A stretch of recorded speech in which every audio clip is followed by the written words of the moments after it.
25년 11월 18일 화요일 동행 묵상입니다. 학개에서 2장 1절에서 9절 내가 이곳에 평강을 주리라.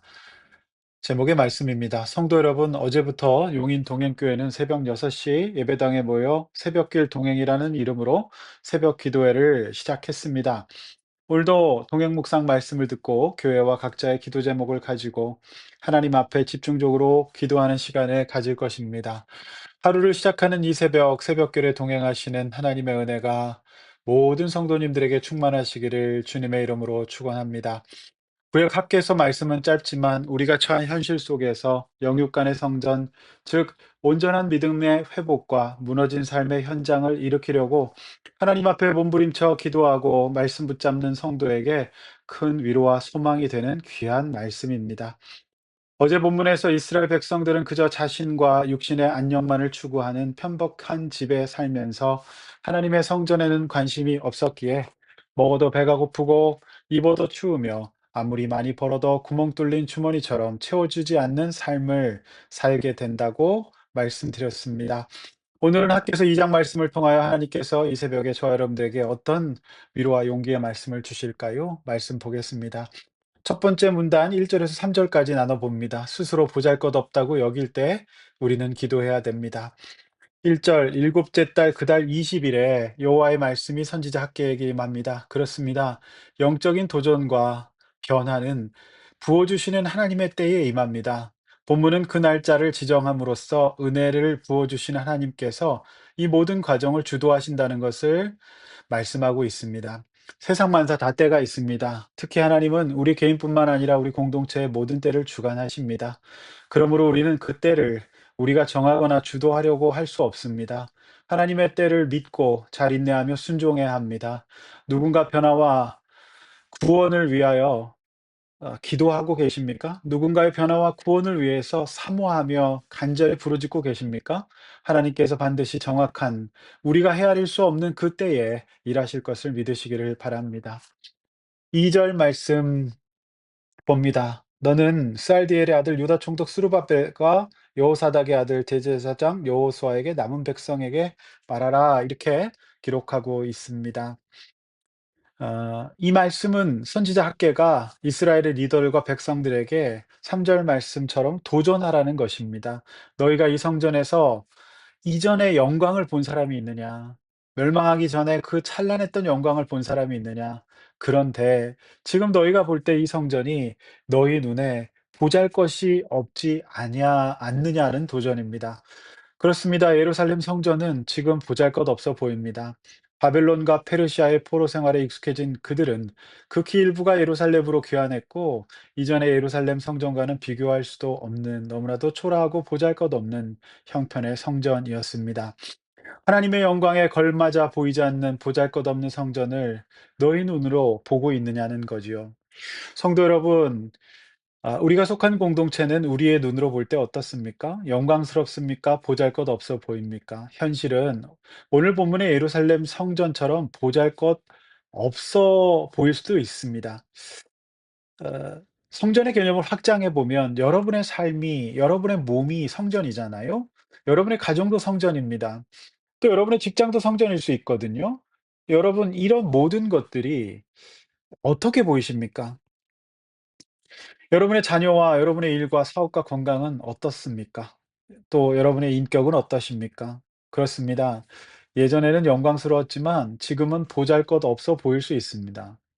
그러나 이 모습이 결코 영원히 지속되지 않을 겁니다. 이전의 영광으로 돌아갈 것입니다. 그래서 오늘도 우리는 이 말씀 붙잡고 기도해야 합니다. 눈으로 보이는 것만 보지 마십시오. 그 너머의 모든 때를 주관하시고 이끌어 가시는 우리 하나님을 바라보고 믿으시기를 바랍니다. 두 번째 4절에서 9절까지 말씀인데요. 두 번째 문단의 말씀은 큰 위로와 소망을 주는 귀한 말씀입니다. 여러분 오늘 이 4절과 9절 이런 말씀들은 잊지 마시고 또 암송도 해 보시고 힘들 때마다 마음이 무너질 때마다 붙잡고 기도하십시오. 오늘 하루 동안 온전히 어 종일 동안 묵상해 보시기를 바랍니다. 4절 말씀 보시면 여호와 하나님께서 보잘것없는 현실을 맞이하고 있는 저와 여러분에게 스스로 굳게 하라고 말씀하고 있습니다. 스스로 굳게 하라는 말씀이 두 번이나 반복되고 있습니다. 여러분, 우리가 왜 스스로 굳게 힘을 내야 됩니까? 명심하십시오. 하나님이 우리와 함께 하시기 때문입니다.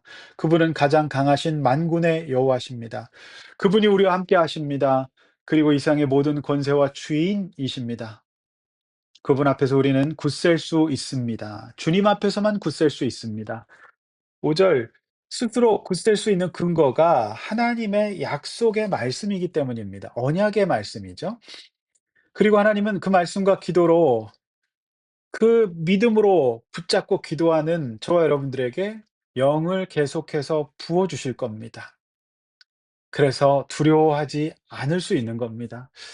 말씀 붙잡고 기도하고 나면 두려움이 사라집니다. 용기가 생깁니다. 두려워하지 마십시오. 위로받으시기를 바랍니다. 6절, 말씀 붙잡고 기도하는 백성들에게 하나님은 이제 하늘과 땅과 바다와 육지를 진동시키시겠다고 약속하십니다. 7절, 비록 지금은 우리가 보잘것없어 보여도 하나님의 나라의 보배가 되게 하신다고 약속하십니다. 우리 모두 힘을 냅시다. 우리가 기도하고 말씀 붙잡고 스스로 하나님 앞에서 굳세어질 때 성도들의 모임인 교회에 영광이 충만하게 하시겠다고 약속하시는 것이죠. 만군의 여호와의 말씀입니다. 그런데 8절 말씀, 보잘것없는 성전을 재건하려면 재정이 있어야 됩니다. 이스라엘 백성의 염려와 현실적인 걱정을 우리 하나님이 모르실 리 없죠. 그래서 바로 이렇게 말씀해 주십니다. "은도 내 것이요 금도 내 것이라 만군의 여호와의 말이니라." 할렐루야. 우리 이 말씀 붙잡고 평강하실 수 있기를 원합니다. 하나님께서 모든 필요와 하나님 나라의 모든 일에 금도 은도 하나님의 것이기에 공급해 주실 것을 믿어야 합니다. 성도 여러분, 물질은 버는 것보다 쓰는 게 중요하다고 했습니다. 하나님의 영광을 위해 사용하고자 작정하실 때에 하나님은 금도 은도 부어 주실 줄로 믿습니다. 인간의 가장 큰 염려인 이 문제를 영적으로 바로 서서 하나님 바라보심으로 해결받으시기를 바랍니다. 그분께 주권이 있습니다. 그분이 주시면 아무도 막을 수 없는 겁니다. 내가 하는 것이 아닙니다. 하나님 은혜 베풀어 달라고 기도하시기를 바랍니다. 마지막 구절 약속의 말씀입니다. 이 성전의 나중 영광이 이전 영광보다 클 것입니다. 비록 지금은 부족할지라도 보잘것없을지라도 나중 영광이 이전보다 더 클 것입니다. 그러니 이제 평강하라고 말씀하십니다. 샬롬입니다. 오늘도 전국 교회에서 매일 성경 본문을 묵상하고 기도하는 성도들이 있을 겁니다.